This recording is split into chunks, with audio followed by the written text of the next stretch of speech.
A factory just crossed the line that economists said was 30 years away. Humanoid robots are now building other humanoid robots, and your employer already has the invoice.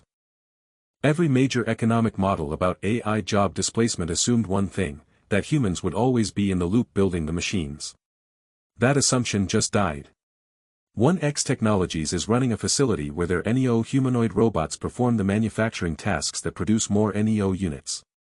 The supply curve for robot labor just became nearly vertical. What took a factory 10 workers and 3 months to produce now takes a skeleton crew and a self-replicating loop. Most people think this is a distant science fiction problem. It shipped last quarter. And the companies betting their entire workforce restructuring strategy on this technology are not telling you. Economists call it the self-replication threshold, the moment a manufacturing system can reproduce itself faster than human workers can be trained as replacements. 1X's NEO robots have crossed it inside a controlled factory environment. This is not a prototype. This is a production pipeline. The cost to manufacture each additional NEO unit drops every single cycle because the labor cost inside that loop is essentially zero. Traditional labor economics assumes the cost of replacing a human worker includes retraining, capital expenditure, and time. None of those constraints apply here anymore. The pricing floor for physical labor just got ripped out. When labor cost approaches zero, margin flows entirely to whoever owns the production asset. That is not you. That is not your pension fund. That is the equity holders of 1X Technologies and the institutional capital behind them, which currently includes a strategic round with ties to some of the largest logistics and manufacturing operators on Earth. The wealth transfer this triggers is not gradual. It is a step function. One quarter your employer is paying 200 workers. The next quarter they are paying a licensing fee to a robot platform and banking the delta as pure profit. The workers do not get a share of that margin. They get a severance notice. NEO is purpose-built for dexterous, repetitive physical tasks in structured environments. That means the first wave hits assembly line technicians, quality control inspectors, warehouse pickers and packers, light manufacturing operatives, logistics loading crews, and inventory management staff. Combined, those 6 categories represent over 35 million employed Americans and roughly 180 million workers globally. These are not low-skilled jobs in the pejorative sense, many require years of trained muscle memory and spatial judgment. NEO was specifically designed to acquire and replicate that exact skill profile. The targeting is not accidental. These workers were chosen first because they are the highest density, easiest to automate labor pools with the lowest political resistance to displacement. Inside every major manufacturing and logistics boardroom right now there is a spreadsheet with 2 columns. Column 1 is labeled Automation Capital Expenditure. Column 2 is labeled Headcount Reduction Timeline. The executives presenting these decks to investors are framing it as efficiency and margin expansion.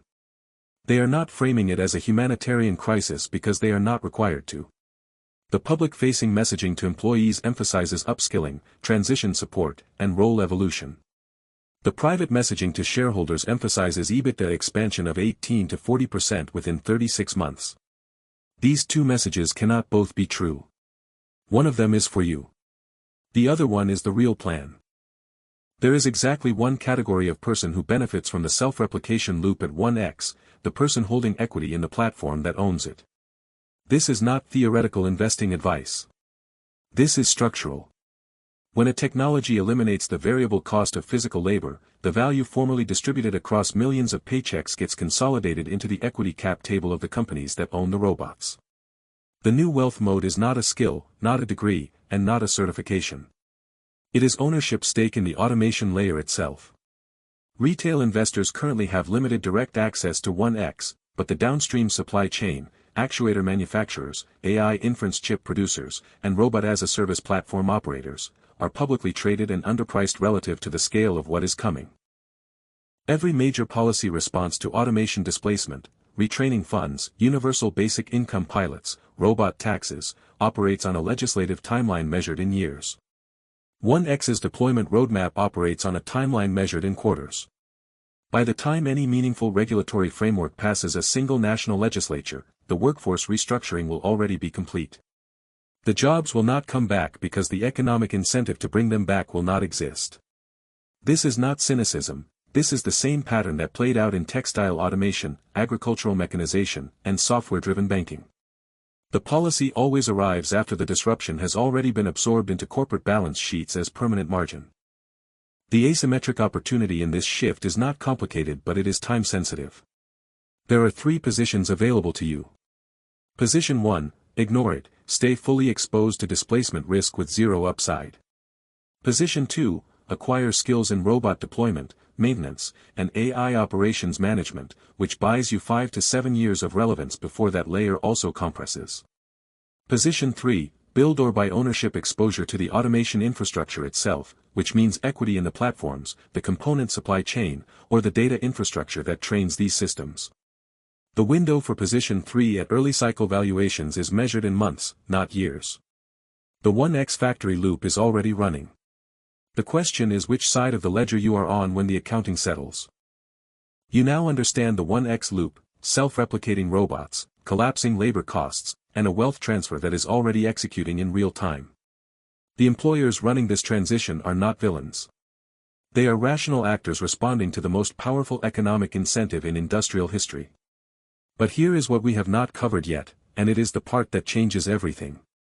While the physical labor displacement is visible and trackable, there is a second wave happening simultaneously in white-collar knowledge work that is moving even faster, is even less visible, and is targeting a completely different set of people who believe they are safe.